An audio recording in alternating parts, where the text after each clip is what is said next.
Georgia Virtue presents the Let Me Tell You Why You're Wrong podcast.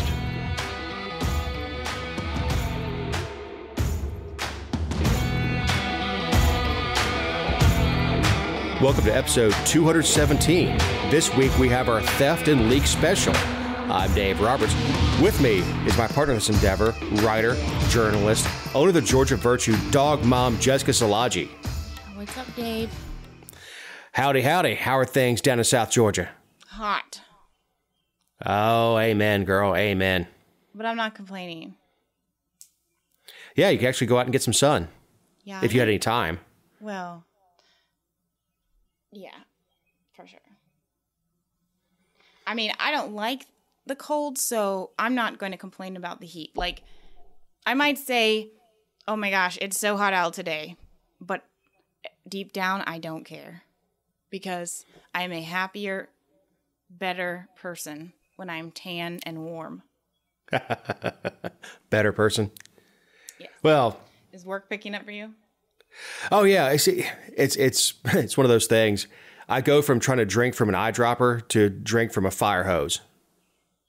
Are you talking about liquor or just... Yeah, is liquor. That proverbial? No, you go from struggling through spring, fall, and winter's okay. It's not super busy. But then this last week was the first week people were turning on their air conditioners and, oddly enough, failing. So it's always a good idea to test stuff out before you absolutely need it. Mm-hmm. The only blessing for a lot of folks who had it fail this last week was that the lows were in the 60s. I mean, I can't really begrudge anybody or mock them for doing it because, I mean, when you say test, I mean, you think people should just turn it on or should we have someone come out and look? I don't do any of that. I just live by turn it on. I mean, first couple of days gets to be 75, something like that. Turn it on. Make sure you're at least getting cold air out of it. Make sure it at least comes on. Because it's a lot easier and a lot faster and honestly cheaper to get things done when it's not an emergency. True. But I work well under pressure. You work well under pressure? Mm-hmm. Well, it's not so much pressure as it goes from I can get you fixed tomorrow to we'll see you next week. Mm-hmm. I actually had that with one of them. I was talking to my guys like, when can we get to this house in Dallas? Like, oh, Tuesday. I'm like, man, that's a week. Okay, well, let's get it worked out. Tuesday. Said, well, look, if you've got a big house and you've got 3 or 4 air conditioners, you can go sleep somewhere else in the house. When that's it, sure. And your house with one, you're just miserable. And I tell people all the time, I say, my butt would be in a hotel. Yeah. I've only dealt with that on the heat side, which is different because, when my heater thing went out, I just wore fleece everything and put Sherpas on the dogs and loaded up the blankets and... Yeah, put the dogs in the bed. Yeah, well, they sleep in the bed anyway, but yeah, I mean, it's totally, it's way easier, whether you like the heat or not, it's way easier to deal with cold than... It is. You can always make yourself warm. Once you're butt naked laying under a ceiling fan, that's as cold as you're going to get. Yep. Misery. So speaking of cold, thieves are stealing homes in Georgia. How are they getting away with this? Well, I think this is not a headline that's new. I mean, I've seen the stories about people who just move into a house that's for sale or empty and then they squat in it and basically then you have to they stay there for a certain amount of time, then they have to leave through the eviction process and everything. But apparently in Atlanta, I don't know. They go in and they pay your taxes. So the story that was on 11 Alive as part of one of their investigations was that this older woman bought a house for $6,000 in 1970, and the house, they haven't remodeled it or anything, but it's worth about $280,000. And I guess there's renovations being done in it or something. I'm not sure, but they went to the tax assessor or commissioner's office and tried to pay the taxes and take the deed. And someone was able to, they were able to stop the process here during this one, but they tried to evict her from her home, even though she had lived there for over 40, 50 years. And so they pick a house, they assume the homeowner's identity with a fake ID, and then they can get they can see signatures from stuff that's on file, and they go pay taxes, and then they claim they own it. Right. They get a deed, and they essentially sign it over to themselves. Right. And then you have to prove it's yours. But this process has already started. It's crazy. I think it's funny. Well, it's not funny to anyone that happens to, but I think it's funny that this is kind of in the heart of Fulton County once again, because Fulton County is so inefficient, ineffective, and they're a bureaucratic mess. So it's not, if something like this started picking up, especially like in a county like mine, or, they don't know every single person that's on the books, and they certainly don't know where we live, but they would notice patterns of stuff a lot easier. Whereas in Fulton County, I mean, gosh, well, yeah. They don't even keep good records. Like there was a story last week about how, in the city and in Fulton County, they're paying all these light bills for street lights to Georgia Power, but they don't even know how many they actually have. So they don't even know if they're paying Georgia Power the right amount. Like that is the picturesque image of Fulton County. Yeah, and the clerks are obligated to hand the deed to them. They provide ID, and these are paid for homes naturally, because you don't have to get through a mortgage company. A mortgage company is going to have a lot more controls, obviously, with giving away their collateral. Well, and they're going to be notified if something's filed on the house, like right immediately. Yeah, something's wrong.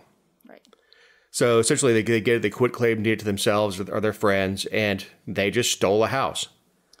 And so then Fulton County was like, yeah, we're going to create a new government program, and it's called REAACT. I don't know what it stands for, but it's REACT. And it's basically like a notification system, kind of like on the credit reports, where they notify you if someone's filed something against your property. But only 354 properties are registered. And I mean, there's hundreds of thousands of people in Fulton County. So I don't think they're doing a super job of, I mean, maybe you should like send out a notice about this when you send your property tax bill to people. But they said, they're like, it definitely works because we've already sent out 94 filing alerts. Now, of course, not all those are fraudulent.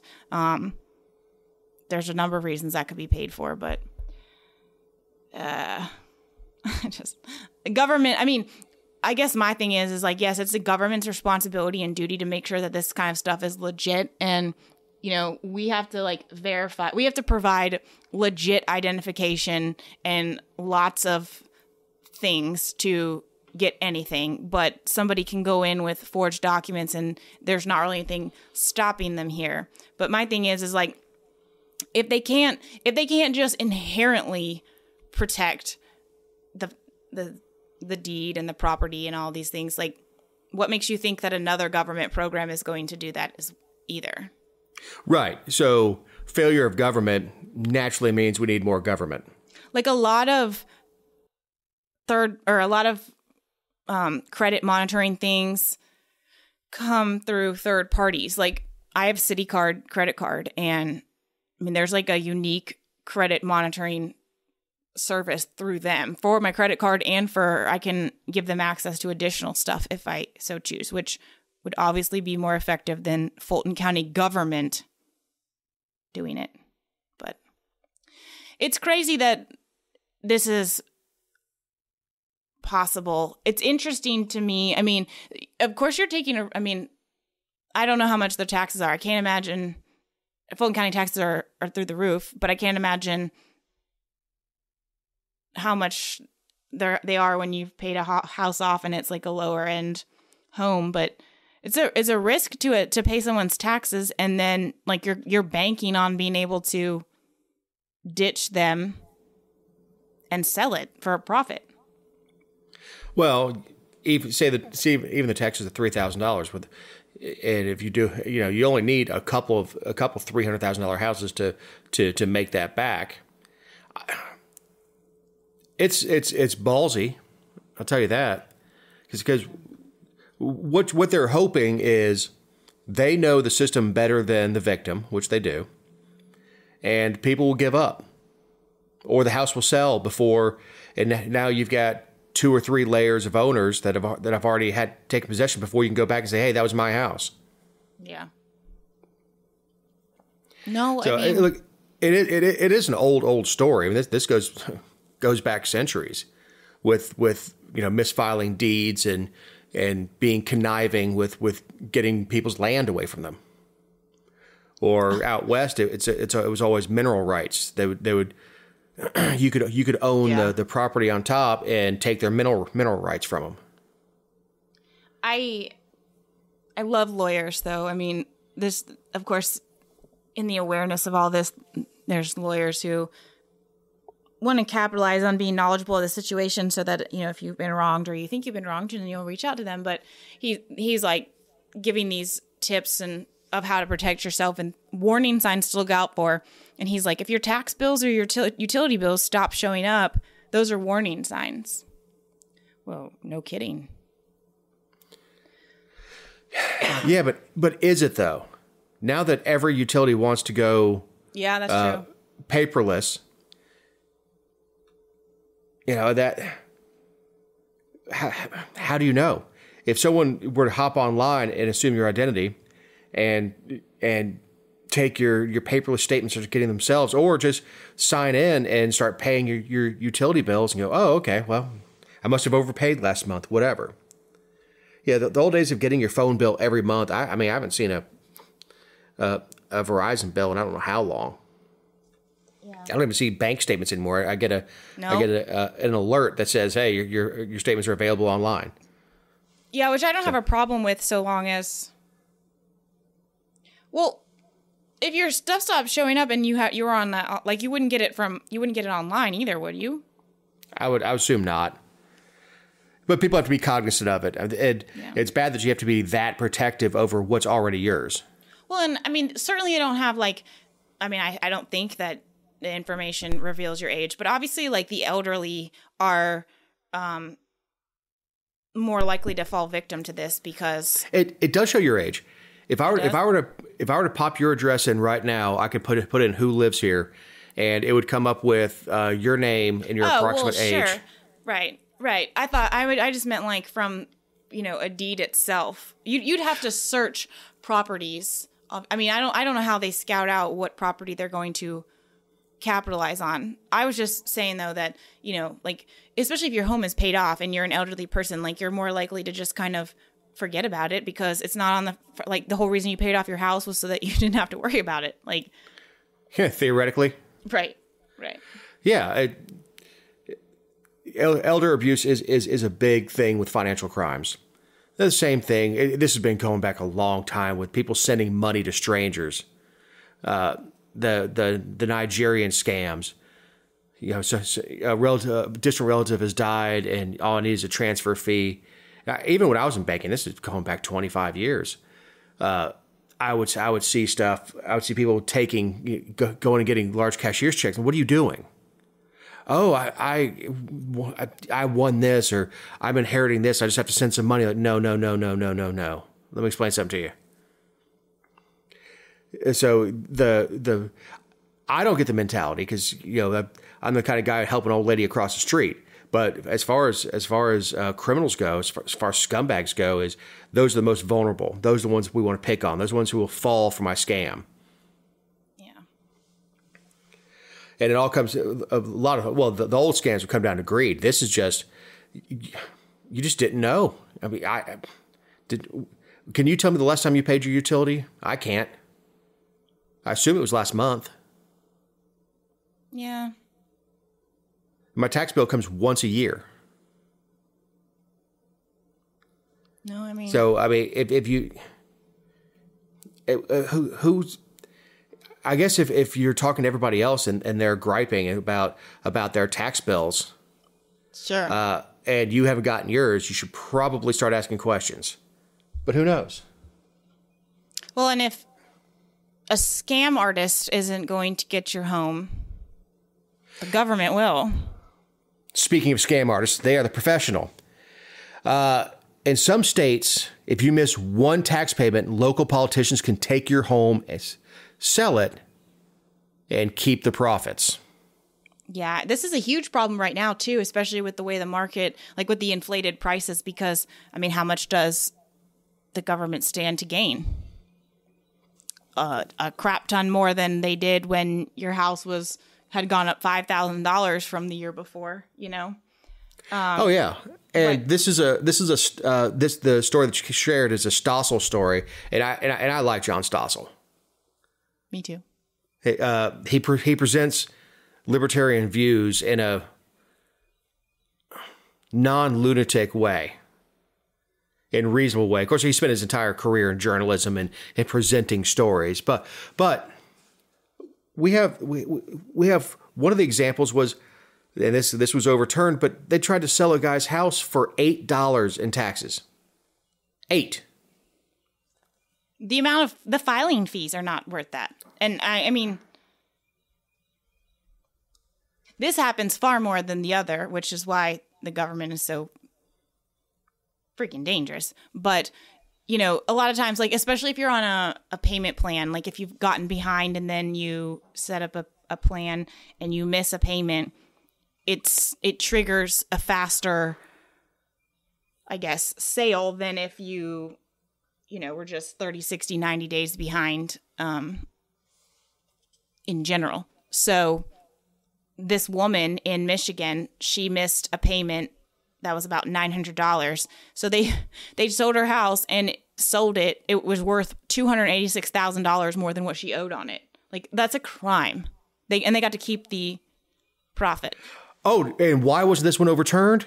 Because the government didn't keep the profit. They transferred, after they took their money out of it, transferred it to a private company, an investment company, owned by, ding, ding, ding, the mayor.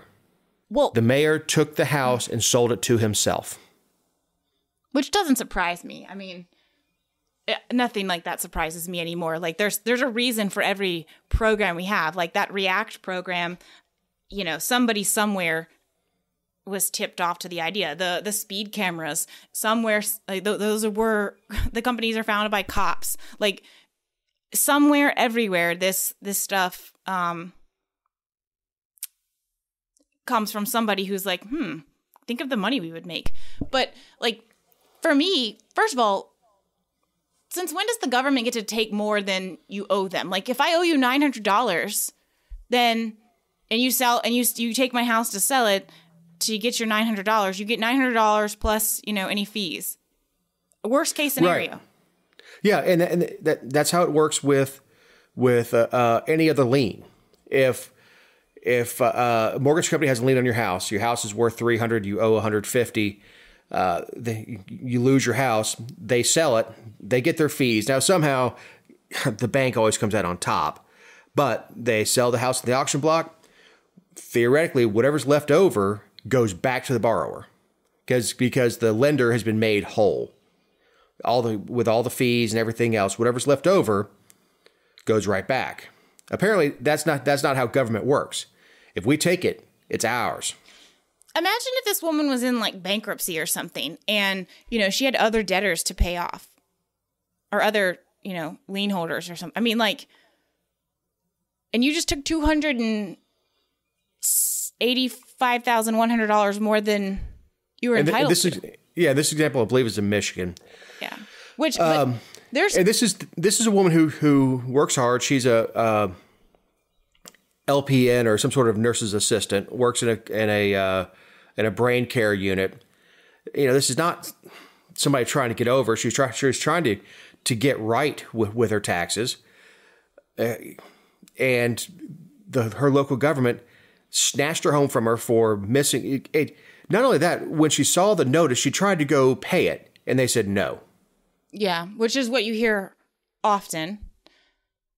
And then, there was another example listed, which was a 66-year-old woman, and she owed $30,000. And like, don't get me wrong, if I think that especially property taxes, I mean, it's theft.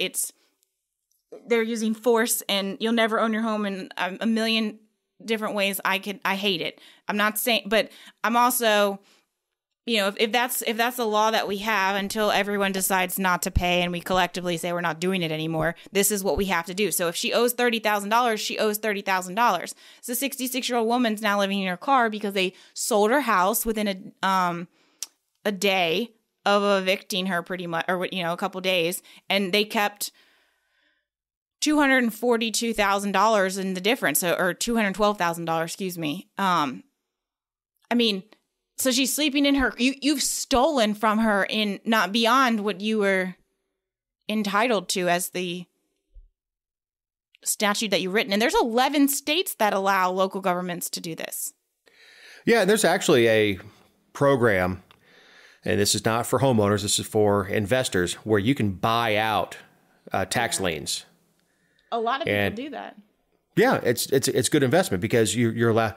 It's more or less guaranteed income, and there's a certain amount of risk if the house goes down in value or whatever. And of course, but you have to renew it every year. But you're allowed to charge huge fees, and as more taxes come in, you continue to invest it. Say the taxes on the house are, just for easy math, $1,000 a year. You keep paying that $1,000 a year, and you're able to assess a certain amount of fees on there.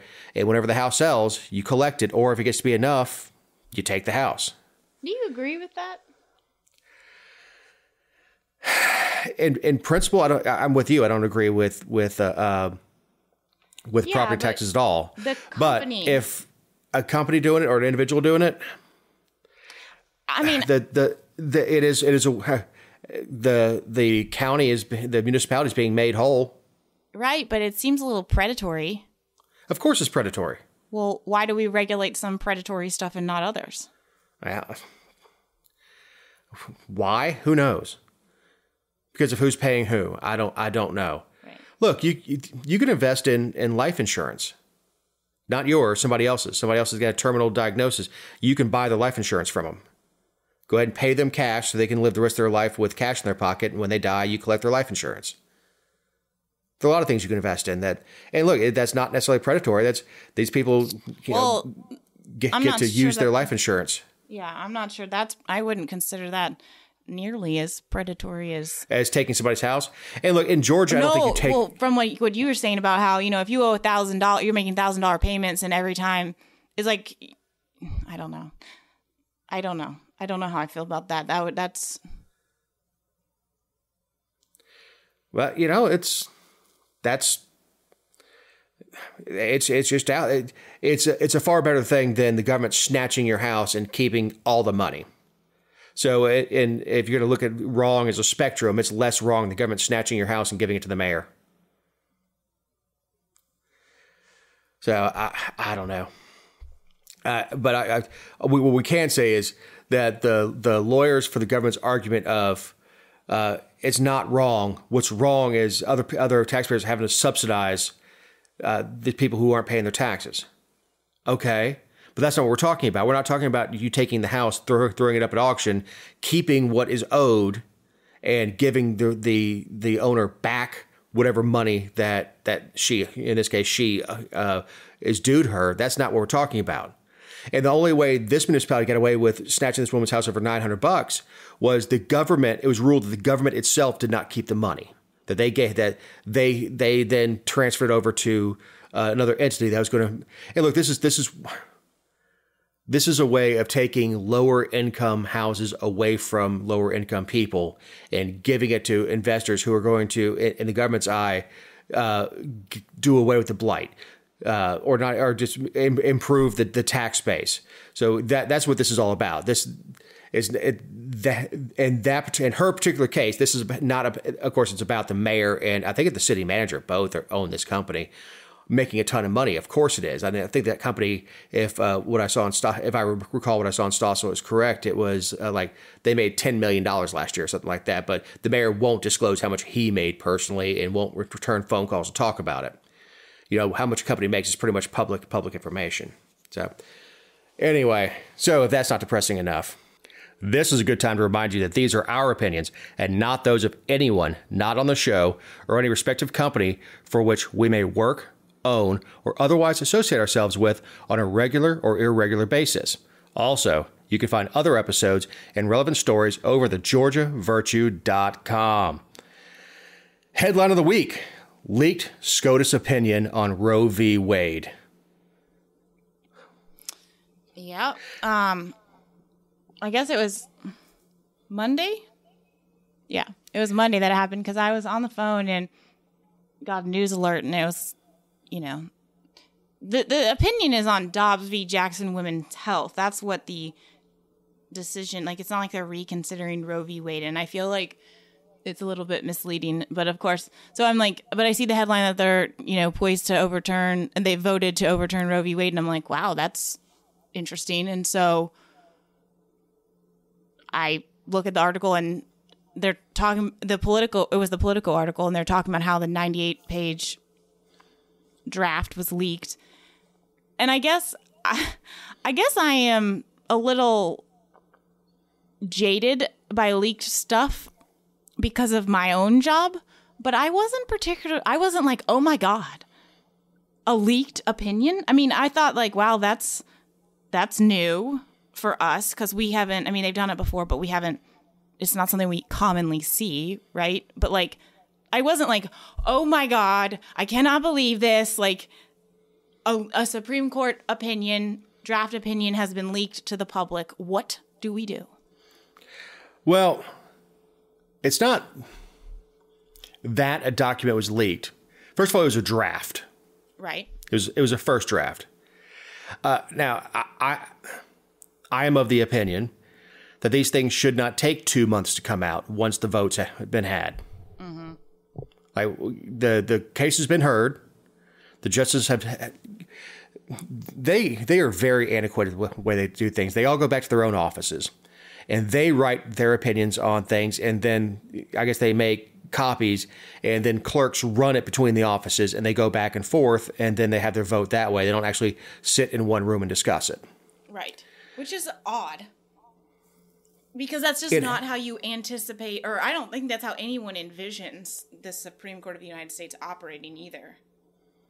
Right. So each justice sits with their clerks around them, and I think they they obviously make reference to, then that's what clerks do, is make reference to other case law and pull whatever references they need to, and then they write something out, and then they send it to the other justices. The other justices read that, digest it with their staff, and then write a response and send it out. And it's a very antiquated way of doing things. But at this point, it sounds like more or less the decision was made in February. I think, didn't they say that, or at least I thought I read somewhere where it said that they started drafting the opinion back in February. Is that wrong? I don't know. This dropped right in the middle of my crazy week. I've only worked 90 hours this week, which is payback for going out of town last week. Sure. But yeah, this stuff starts going back and forth. And again, it's a 98-page opinion. That's not leaked by accident. Well, heck no. I mean, this wasn't a sheet that was left in a copier. So there's several conspiracies about why this was leaked, and honestly, to me, they both make sense. Like, the two main ones make sense. The contention that someone who leans left leaked it to tell everyone and kind of like spark outrage and pressure and this, that, and the other. That makes sense to me, obviously. Because we see people do that all. That's usually why they do it. The other main thing is that it was someone on the right because they didn't want the justices to vote differently or change their opinion, and this kind of locks them in by putting it out there. The only reason that I don't think that's as plausible is because it's not like they're going to get unelected or fired if they change their opinion. You know, like there's no repercussion for justice. Right. Well, and they're supposed to be kind of out of that political realm. Well, you know, once you're appointed, you're supposed to be out of that political realm. You're supposed to view everything that comes before you through the Constitution. I understand the I mean, it's right. You're supposed to be free of outside influence and emotion. And, you know, our court system at the lower level, gosh, how many prosecutions do we know of that have started because of public pressure? Like, that is how people are being conditioned to function. They think that if you don't like how something works, whether it's in line with the way that the system is supposed to be, you're supposed to scream and throw a tantrum about it. Yeah, that even goes up to the DOJ. Yes. We need something where Maine justice will put pressure on a U.S. attorney, you know, come down on a USA, like, you know, we need a win on this. You need to go after this, you know, go after this for whatever reason. And that's hyper political because the DOJ and the USAs are appointed through a political process. Yeah. And then, I mean, you've got, of course, Kyle Rittenhouse, every officer involved shooting. I mean, all like Arbery, how it went up to the feds and the Civil Rights Division. I mean, all of these, everything is politically motivated now. So you can't tell me that, like, you can fault the people for being stupid, but I don't think you can fault the people for thinking that this will be effective when it has been effective at every other level of government because our system and our elected officials and the people who are supposed to keep everything on track constantly cave to an angry mob. Right. And the Supreme Court is supposed to be on that. I don't know. And I've said before, when you look at the Supreme Court, they are not coming down on rulings on grand cases. They're coming down on minute details on the constitutionality of one aspect of a case. And that may be the first domino that knocks the entire row down. And often that's the case. But they're very rarely ruling on grand sort of things here. They're ruling on minute details of within a case that may overturn something. What I did like about what I read from Alito was that we're not, just because the Supreme Court has ruled on something before, we're allowed to look at it again. Yeah. And is not set in stone forever, especially when there's more information. Or the fact is, the court could have been wrong with 1972. Is that right? Could have been wrong. And it could have been, we've overturned things like the Dred Scott decision. There are things that we can go back through the history of this country and Supreme Court decisions and say that, you know, that was incorrect. We're going to do something about that. Yeah. And personally, I mean, I hesitated to put this on the outline because I think the topic of, well, I don't think, I know the topic of abortion is immensely personal to a lot of people, and it's one of the most it's one of the few topics that we have in America that for as long as we've been talking about it, people go from 0 to 100 in 4 seconds, and there's not a lot of listening, and there's a ton of anger and passion because on either side of the spectrum. And I do believe there is a small minority in the middle that's like, I just don't know. I don't know how you properly do this. But like, so I don't want to focus too much on the issue itself because we are not going to change anybody's minds no matter what side of the issue they're on. And I don't think we'll change each other's or influence. I just don't think that's possible. I don't think it's an issue that you can do that. I think it's like a socioeconomic background, a system, a circumstances background. I think it's a faith. Like there's just so many things that are deeply personal to people that craft that. Right. And what we can say is even reading Roe v. Wade, I don't see where there's a constitutional right. Now, there's not. I do see a 10th Amendment. Yes. Where what's not specifically listed in the Constitution is left up to the states. So, and I totally agree with you here. Yeah, and in Alito's opinion, I read more than I really wanted to, but not all 98 pages. But he says that the decision usurped the political process that the people should have. That the court overstepped its boundaries with this case, and the case was really about privacy.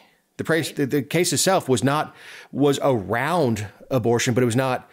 It's been kind of perverted into this idea of giving constitutional protection to this particular procedure. So the conditions under which it is legal, the legality of it is going to be left up to the states. Correct. And I think that's correct. Yeah, and I think anybody who looks at this from a reasonable standpoint takes emotion out of it. And look, I've seen hyperbole from both sides on this, and I've seen some people on the pro-choice side. They're saying, "I'm pro Susan, who has a fetus die inside her, and she's not going to be allowed to have a DNC." That's just not true. That's not true at all. No. Someone who has 6 fetuses take hold from a in vitro fertilization IVF procedure, and she's not going to live with all of them, or one twin dies. It's just not true. That's all hyperbole, and it's scare tactics. And this ruling, and of course we don't have the final, but from what I read, does not make abortion illegal. It simply kicks it to the states. Now, there are states that are going to make it illegal, 100%. There are going to be states that prosecute women who do it. There are going to be women who have to find different doctors for the medical reasons that you just listed. I mean, sure.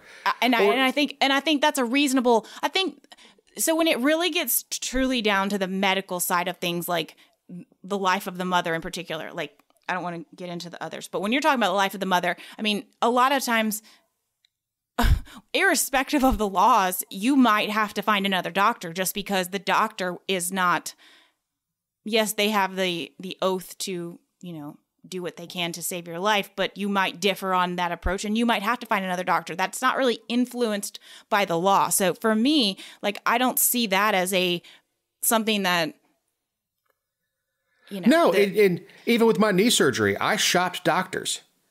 I shopped the best. Trust me, this is not the first. Well, it's not even the first surgery on this knee, but it's not the first doctor I went to with the continuing dislocation program. But I went and found somebody who's an expert in this particular procedure. But yes, the first doctor I went to was like, nope, there's nothing you can do. You need to be mid-50s, and we'll put a new knee on you. Yeah. And that was her. And I really like her personally. She's a very smart, very accomplished doctor. But her view on the dislocations was, you're not old enough for a new knee. Wear a brace. If it only happens a few times a year, it's not that bad. I'm like, yeah, it doesn't happen to you. It sucks. But it's the same thing. If there's a doctor that says, I won't perform this procedure on a fetus that has 0 brain development, which is something that happens, or only has 1 chamber of the heart developed and is not viable, go to a different doctor. And I know that's a very privileged thing to say because I can shop doctors. Sure, but it's a reality that could be the reality irrespective of the law or any Supreme Court decision. Obviously the court that's in panel right now, like the justices we have, the makeup of it, they haven't been together all that long. But what's the most obnoxious to me here, and why it's one of the reasons that I hate national politics and the issues about it, is you talked about the hyperbole from both sides, but the inconsistency of the entire court just as a whole, like the 10th Amendment issue to me is what's here. Yes, you don't have I don't care if you are the most pro-life person or the most pro-choice person. There is no constitutional right to an abortion. When you get into privacy, privacy is not enumerated in the Constitution in the context that we're talking about or that was here. And yes, you get into the whole, like, it's your body. Should you make those decisions protecting the life of it? I get it. But it's not something that the federal government is capable of deciding. And while conservatives tend to be more state-oriented with state sovereignty than liberals, it's not always, but they tend to be more in that direction. That first of all, that's never been their argument. All of a sudden, they're like, yes, state sovereignty here, like 10th Amendment all day long, but it's not like on the regular they're advocating for that. Right. Yeah, I hate that. It's right. It's issue driven. When it comes down to legalizing pot, right? 10th Amendment, and it tends to be liberals and libertarians, yes. People like you and me who believe that state sovereignty is a thing, should be a thing. I mean, it should be absolute. Anything that's not specifically given a right to the federal government should be reserved for the states. You and I are on board with that, and I'm certainly far right of center on government stuff because I don't like government. But it's issue driven, and when abortion tends to be the holy sacrament of the left. That Roe v. Wade was handed down from Mount Sinai. That all of a sudden is a federal issue. Oh no, we don't need the 10th Amendment on that. We're going to put something in the Constitution that doesn't exist. It is disgusting. If you're a principled person and you say this is the way it is, that these decisions are reserved for the states, and then you can decide to work within the politics of your state. Or I know this is another privileged thing. Go to a state that more aligns with your politics. Or do what's happening in Georgia and have the liberals from the Northeast and California move into the state and change the politics, and they will be changed forever. And look, I know people who are conservatives who live in liberal states like that. They're like, this is where my family is. This is ultimately friends I have out in California. Like, I love living 10 minutes from the beach. I love living in San Diego. I hate the politics, but I have a good life here. And for most people who stay out of that realm of politics, that's most important to them. But it's a lot easier to change the politics within your state than it is within the country. It is. It is, but easier. Yeah, easier. I mean, it doesn't mean it's easy. The problem is that we don't govern, and I'm not just speaking to this issue because, like I said, I think this is one of the issues where the smallest number of people are in the middle or just can't. It's not that they don't know what their position is. It's just, it's not an easy position. I mean, you look at all the polling about it, there's a smaller group of people in the middle, but the problem with even our states is that we are governing on the polar extremes of every issue. And so it's every side sees every issue as do or die because we no longer compromise. We no longer meet in the middle. We no longer say, I don't agree with why you want, and I'm not just talking about abortion, I'm talking about everything. Like, I don't agree with everything you're saying here, but I understand why you represent a populace that feels this way. So how about we do this? I mean, we just don't do that. And again, hardly ever are we talking about limiting government and limiting and returning to the Constitution. So I have a hard time saying, well, this side's right and that side's right, because they've all led us down this tank of extremism. And right. Their adherence to the Constitution is 100% driven by what issue. They start off with an issue, what they want. And then they decide how they're going to apply the Constitution to it. Not let's take the Constitution and view every issue through that prism. And it's one of the reasons I think the Libertarian Party is growing. Is, you know, keep Republicans out of your bedroom and Democrats out of your wallet. Well, leave us alone. Ryan Graham, who's been on this show before, but he's running for lieutenant governor on the Libertarian ticket. He had a tweet the other day that was, I'm not going to quote it because I don't have it in front of me, but it was basically to the effect of like, it wasn't about abortion again. I just want to be clear because I feel like people are they're so easily outraged about it, and I don't want to misconstrue someone's position. But he was talking about how, you know, he doesn't care if it's the federal boot or the state boot or the local boot that's on his neck. Just get the boot off my neck. Like, and that's the position I think everyone should take. And we're way off in the weeds, but you know, we're again with the extremism. I mean, right now they've put 8-foot fencing around the entire Supreme Court. Nobody can go in. They've been posting home addresses of our justices online because they're receiving threats, and they all have heightened security, which all of that is going to cost us more money. And I'm not saying they shouldn't be protected, but like, why do people have to be such jackasses about it? Why can't you you can protest, but why do you have to threaten their lives? Well, why not let what's going to happen because nothing is final at this point? Why not let the play, this sports analogy, let the play develop in front of you before you decide what you're going to do? Because right now, the idea is that Alito, Thomas, Gorsuch, Kavanaugh, and Barrett are in the majority, leaving Justice Roberts once again going with the liberal wing of the court. And again, this is not specific to abortion. That's just what Roberts has done since being appointed.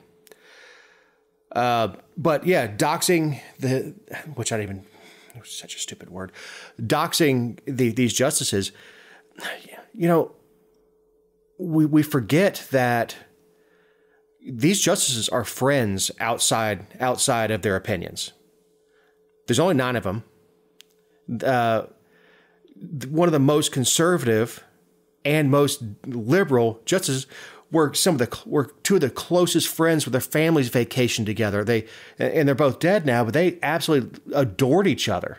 Mm-hmm. But they would get on the court and they would write these scathing opinions and dissenting opinions and just eviscerate each other's opinions, not each other, each other's opinions, and then call it a day, take the robes off and say, hey, you want to grab dinner at my place or are we going to your place? Yeah, it's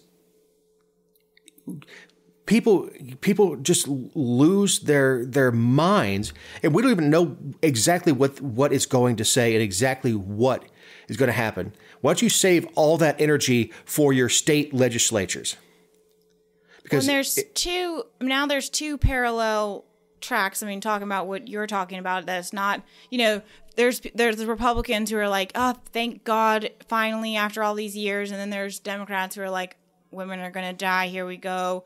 And then on the other side of the tracks is this investigation-driven, let's hang them high in the town square. Who did this? How could they betray America? You know, conversation about who leaked it. And yeah, and look, it is important to know who leaked it internally. And the reason I say that is being able to clerk at the Supreme Court is a huge honor. And it is reserved for the best of the best coming out of law school. I mean, just being good enough to clerk for a federal judge is huge. But being able to clerk in the Supreme Court is reserved for very few people get that honor. And to have someone squander that for their political purposes or somebody else's political purposes is repugnant. Now, is it criminal? I don't know.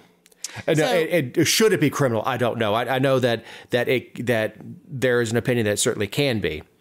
There was a former federal prosecutor, Andrew McCarthy. He wrote a opinion piece in the New York Post about think he cited 3 different crimes for which whoever did it could be charged. One of them being that, the documents were the federal government's, and it's a crime to embezzle those documents or convert them for your own use. And the leaker took the draft opinion, which was the government's property, and, went outside the established process to allow others to access it for their own political purposes, and that's a crime. Then somebody, and he also, I forget the third one, but the second one was with regard to fraud, because fraud isn't just scam. It's that, he laid out the entire thing and said that it, like, the sanctity and the integrity of the entire Supreme Court relies on a full out prosecution of whomever did it. Well, and here's the thing. This is something that you've said before about not using the justice system to make an example of someone. Mm-hmm. Oh, by the way, as I'm reading through, I was off by 1 year. It's 1973. Yeah, I corrected you. Yeah, and that's not bad going off of memory. Right. But it's going to get more interesting from here. I don't think the leak was necessary. And what the investigation needs to show is if the leak was conspired by one of the justices. And I've heard that Sotomayor, it may have come out of her office. Interesting. That's one of the theories that's out there. It came out of Sotomayor's office, and if she's implicated in it, that is certainly grounds for impeachment. You think? Oh, absolutely, violating I don't know, 250 years of tradition, and that wouldn't be the first one it's ever happened. I mean, this has happened before. They have leaked documents before. If you look, there was one in 1852. There were several in the 1900s and 77, 1981. The original Roe v. Wade decision had an internal memo released before when the justices were fighting in 1972. And then it says, former law clerks leaked details about the 2000 Bush v. Gore decision. Do